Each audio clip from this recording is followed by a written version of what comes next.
ನಮಸ್ಕಾರ ಸ್ನೇಹಿತರೆ, ತನಿಷಾ ಅಡುಗೆ ಮನೆಗೆ ಸ್ವಾಗತ. ಇವತ್ತು ನಾನು ಗೋಧಿ ಹಿಟ್ಟಿನಿಂದ ಗರಿಗರಿಯಾದ ಸ್ನ್ಯಾಕ್ಸನ್ನು ಮಾಡಿ ತೋರಿಸ್ತಾ ಇದ್ದೀನಿ.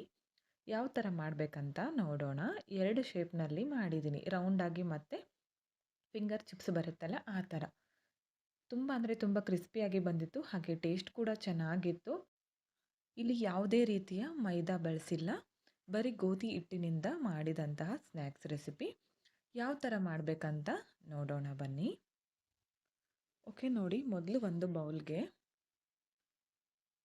1 ಕಪ್ ಆಗೋಷ್ಟು ಗೋಧಿ ಹಿಟ್ಟನ್ನು ನಾನು ಸಾಣಿಸಿ ಇಟ್ಕೊಂಡಿದ್ದೀನಿ. ಇದನ್ನು 1 ಕಪ್ ಆಗೋಷ್ಟು ತೊಗೊಂಡಿದ್ದೀನಿ. ನಿಮಗೆ ಕ್ವಾಂಟಿಟಿ ಎಷ್ಟು ಬೇಕೋ ನೋಡಿ ಹಾಕ್ಕೊಳ್ಳಿ. 1 ಕಪ್ ಗೋಧಿ ಹಿಟ್ಟಿಗೆ ನಾನು ಜೀರಿಗೆ ಮತ್ತು ಅಚ್ಚ ಖಾರದ ಪುಡಿ 1 ಟೇಬಲ್ ಸ್ಪೂನು, ಒಂದು ಸ್ವಲ್ಪ ಅರಿಶಿಣ, ರುಚಿಗೆ ತಕ್ಕಷ್ಟು ಉಪ್ಪು, ಕೊತ್ತಂಬರಿ, ಹಾಗೆ ಅಜ್ವಾನ ಮತ್ತು ಕರಿಬೇವನ್ನು ಚಿಕ್ಕದಾಗಿ ಕಟ್ ಮಾಡಿ ಇಟ್ಕೊಂಡಿದ್ದೀನಿ. ಈ ಎಲ್ಲವನ್ನು ನಾನಿವಾಗ ಈ ಗೋಧಿ ಹಿಟ್ಟಿಗೆ ನಾನು ಮಿಕ್ಸ್ ಮಾಡ್ಕೊತೀನಿ. ಎಲ್ಲವನ್ನು ನೀಟಾಗಿ ಮಿಕ್ಸ್ ಮಾಡ್ಕೊಳ್ಳಿ. ಇಲ್ಲಿ ನಾನೀಗ ಎಲ್ಲ ಇಂಗ್ರೀಡಿಯೆಂಟ್ಸ್ ಹಾಕಿದ್ದೀನಲ್ಲ, ಇದು ನೀವು ಎಷ್ಟು ಗೋಧಿ ಹಿಟ್ಟನ್ನು ತಗೋತೀರೋ ಅದ್ರ ಮೇಲೆ ನೋಡಿಕೊಂಡು ಹಾಕ್ಕೊಳ್ಳಿ. ನಾನು 1 ಕಪ್ಗೆ ಎಷ್ಟು ಬೇಕೋ ಅಷ್ಟು ಹಾಕಿದ್ದೀನಿ, ನೀವು ನೋಡಿಕೊಂಡು ಹಾಕ್ಕೊಳ್ಳಿ. ನೀಟಾಗಿ ಮಿಕ್ಸ್ ಮಾಡ್ಕೋಬೇಕು, ಯಾಕಂದರೆ ಉಪ್ಪು ಖಾರ ಎಲ್ಲ ಕಡೆ ಮಿಕ್ಸ್ ಆಗಬೇಕಲ್ಲ, ಅದಕ್ಕೋಸ್ಕರ ನೀಟಾಗಿ ಮಿಕ್ಸ್ ಮಾಡ್ಕೊಳ್ಳಿ. ಮಿಕ್ಸ್ ಮಾಡಿದ ಮೇಲೆ 1 ಚಮಚದಷ್ಟು ನಾನು ಬಿಸಿ ಮಾಡಿಕೊಂಡಿರುವಂತಹ ಎಣ್ಣೆನ ಹಾಕ್ತಾಯಿದ್ದೀನಿ. ಇವಾಗ ಇದನ್ನು ಕೂಡ ನೀಟಾಗಿ ಮಿಕ್ಸ್ ಮಾಡ್ಕೊಳ್ಳಿ.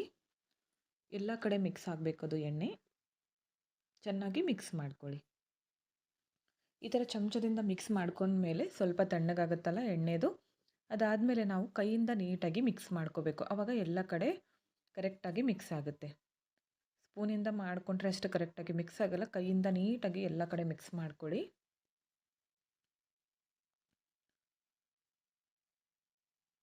ಪೂರ್ತಿಯಾಗಿ ಇಡಬೇಕು. ನೋಡಿ, ಈ ಥರ ಬರಬೇಕು.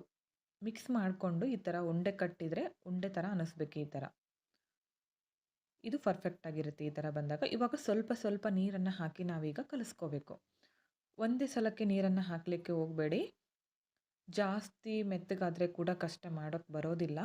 ಅದಕ್ಕೋಸ್ಕರ ಸ್ವಲ್ಪ ಸ್ವಲ್ಪ ನೀರನ್ನು ಹಾಕಿ ನೀವು ಮಿಕ್ಸ್ ಮಾಡ್ಕೊಳ್ಳಿ.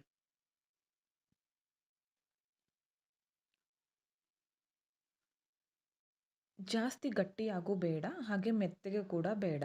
ಮೀಡಿಯಮ್ ಅಳತೆಯಲ್ಲಿ ನೀವು ಇದನ್ನು ಮಾಡ್ಕೊಳ್ಳಿ. ಚಪಾತಿ ಹಿಟ್ಟಿನ ಅದಕ್ಕಿಂತ ಸ್ವಲ್ಪ ಗಟ್ಟಿಯಾಗಿರಲಿ. ಕೆಲವೊಬ್ಬರು ಚಪಾತಿಗೆ ಜಾಸ್ತಿ ಮೆತ್ತಗೆ ನಾದ್ಕೋತಿರಲ್ಲ, ಅಷ್ಟು ಬೇಡ, ಸ್ವಲ್ಪ ಮಿದುವಾಗಿದ್ದರೆ ಸಾಕು. ಒಂದು ಈ ಹದಕ್ಕೆ ಮಾಡ್ಕೊಳ್ಳಿ, ತೋರಿಸ್ತಿದ್ದೀನಿ ನೋಡಿ. ಒಂದು ಈ ಹದ ಇದ್ದರೆ ಸಾಕು. ಇದೇನು ಇವಾಗ ನೆನೆಸಿಡೋ ಅವಶ್ಯಕತೆ ಇಲ್ಲ, ಹಾಗೆ ಇಂದನೇ ಮಾಡ್ಕೋಬೋದು. ನಾನಿಲ್ಲಿ ಸ್ವಲ್ಪ ಒಂದು ಉಳ್ಳೆಯಷ್ಟು ತಗೋತೀನಿ. ಈ ಥರ ಇದನ್ನು ರೌಂಡಾಗಿ ಮಾಡಿಕೊಂಡು ನಾನಿಲ್ಲಿ ಗ್ಯಾಸ್ ಬಂಡೆ ಮೇಲೇ ಇಲ್ಲೇ ಮಾಡ್ಕೋತಾ ಇದ್ದೀನಿ. ಕ್ಲೀನಾಗಿದೆ, ಅದಕ್ಕೋಸ್ಕರ ಇಲ್ಲೇ ಮಾಡ್ತಾ ಇದ್ದೀನಿ. ಬೇಕು ಅಂದರೆ ಚಪಾತಿ ಲಟ್ಟಿಸ್ಕೋತೀವಲ್ಲ ಅದ್ರ ಮೇಲೂ ಕೂಡ ಮಾಡ್ಕೋಬೋದು. ಸ್ವಲ್ಪ ಹಿಟ್ಟನ್ನು ಹಚ್ಚಿ ಲಟ್ಟಿಸ್ಕೋತೀನಿ. ಇಲ್ಲಿ ಶೇಪ್ ರೌಂಡಾಗಿ ಬರಬೇಕಂತೇನಿಲ್ಲ, ಮಾಡ್ಕೊಳ್ಳಿ. ಹಾಗೆ ಸ್ವಲ್ಪ ತೆಳ್ಳಗೆ ತೀಡ್ಕೋಬೇಕು. ಚಪಾತಿ ಲಟ್ಟಿಸ್ತೀವಲ್ಲ ಅದಕ್ಕಿಂತ ತೆಳ್ಳಗೆ ಬರಬೇಕು.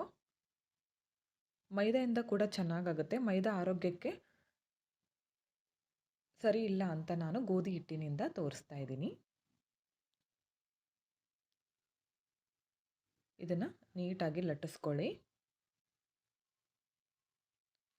ಓಕೆ, ಲಟ್ಟಿಸ್ಕೊಂಡ್ಮೇಲೆ ಈ ಥರ ಒಂದು ಬೌಲ್ ತೊಗೊಂಡಿದ್ದೀನಿ. ಇದರಿಂದ ನಾನು ಈ ಥರ ರೌಂಡ್ ಶೇಪಲ್ಲಿ ಮಾಡ್ಕೋತಿದ್ದೀನಿ. ಶೇಪ್ ಕೂಡ ಅಷ್ಟೇ, ನಿಮ್ಗೆ ಯಾವ ಥರ ಬೇಕೋ ಆ ಥರ ಶೇಪಲ್ಲಿ ನೀವು ಮಾಡ್ಕೋಬೋದು. ಟ್ರಯಾಂಗಲ್ ಮಾಡ್ಕೋಬೋದು, ಹಾಗೆ ಸ್ಕ್ವೇರ್ ಶೇಪಲ್ಲಿ ಮಾಡ್ಕೋಬೋದು. ನಾನಿಲ್ಲಿ ರೌಂಡಾಗಿ ಮಾಡಿ ತೋರಿಸ್ತಾ ಇದ್ದೀನಿ. 2 ರೀತಿಯಲ್ಲಿ ತೋರಿಸ್ತಾ ಇದ್ದೀನಿ ನೋಡಿ. ಇವಾಗ ರೆಡಿ ಆಗಿದೆ. ಇದನ್ನು ಬಿಡಿಸ್ಕೊಳ್ಳೋಣ. ಇದನ್ನು ತಕ್ಕೊಂಡ್ಮೇಲೆ ಇವಾಗ ಆಲ್ರೆಡಿ ನಾನು ಎಣ್ಣೆನ ಬಿಸಿ ಮಾಡಲಿಕ್ಕೆ ಇಟ್ಟಿದ್ದೀನಿ. ಎಣ್ಣೆ ಪೂರ್ತಿಯಾಗಿ ಕಾದ್ಮೇಲೆ ಹಾಕಬೇಕು ಇದನ್ನು. ಈ ಎಕ್ಸ್ಟ್ರಾ ಇರುತ್ತಲ್ಲ, ಇದನ್ನು ಮತ್ತೆ ನೆಕ್ಸ್ಟ್ ಯೂಸ್ ಮಾಡ್ಕೊಳ್ಳೋಣ. ಇವಾಗ ಇದನ್ನು ಎಣ್ಣೆಯಲ್ಲಿ ಕರ್ಕೋಬೇಕು. ಆಲ್ರೆಡಿ ಎಣ್ಣೆ ಬಿಸಿ ಆಗಿದೆ. ಒಂದೊಂದೇ ಇದರೊಳಗಡೆ ಹಾಕ್ಕೊಳ್ಳೋಣ. ತುಂಬ ಅಂದರೆ ತುಂಬ ಚೆನ್ನಾಗಿರುತ್ತೆ ಟೇಸ್ಟು. ಮಕ್ಕಳಂತೂ ತುಂಬಾ ಇಷ್ಟಪಟ್ಟು ತಿಂತಾರೆ. ಒಂದು ಸಲ ಮಾಡಿ ನೋಡಿ, ಮತ್ತೆ ಮತ್ತೆ ಬೇಕು ಅಂತ ಕೇಳ್ತಾರೆ ಈ ಥರ ಸ್ನ್ಯಾಕ್ಸನ್ನು. ಯಾಕಂದರೆ ಇದರಲ್ಲಿ ಮೈದಾ ಕೂಡ ಇರೋದಿಲ್ಲಲ್ಲ, ತಿಂದರೂ ಕೂಡ ಏನು ಪರವಾಗಿಲ್ಲ. ಸ್ವಲ್ಪ ಎಣ್ಣೆ ಇರುತ್ತೆ, ಪರವಾಗಿಲ್ಲ, ಯಾವಾಗಾದರೂ ಒಮ್ಮೆ ಮಾಡ್ಕೋಬೋದು.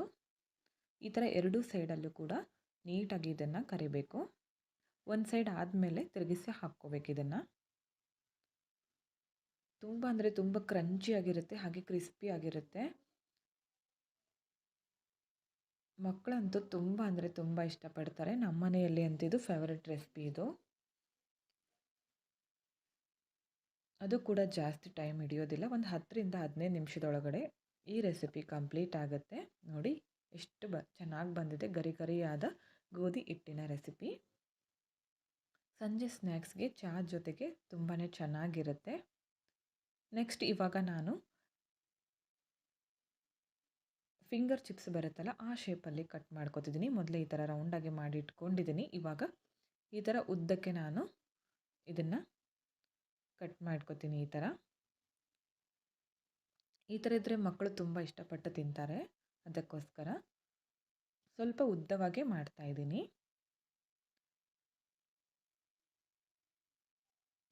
ಇದನ್ನು ಕೂಡ ಇವಾಗ ಎಣ್ಣೆ ಒಳಗಡೆ ಹಾಕ್ಕೊಳ್ಳೋಣ.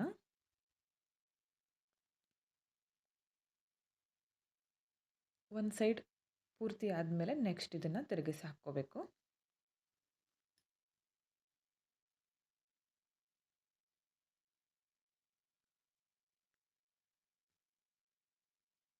ಓಕೆ ಫ್ರೆಂಡ್ಸ್, ನೋಡಿ ಇದು ಕೂಡ ರೆಡಿ ಆಯಿತು. ತುಂಬ ಅಂದರೆ ತುಂಬ ಚೆನ್ನಾಗಿ ಬಂದಿತ್ತು. ಇದನ್ನು ಒಂದು ಪ್ಲೇಟ್ಗೆ ಹಾಕ್ಕೊಂಡು ಬಿಡೋಣ ಎಣ್ಣೆ ಎಲ್ಲ ಇಳಿದ್ಮೇಲೆ.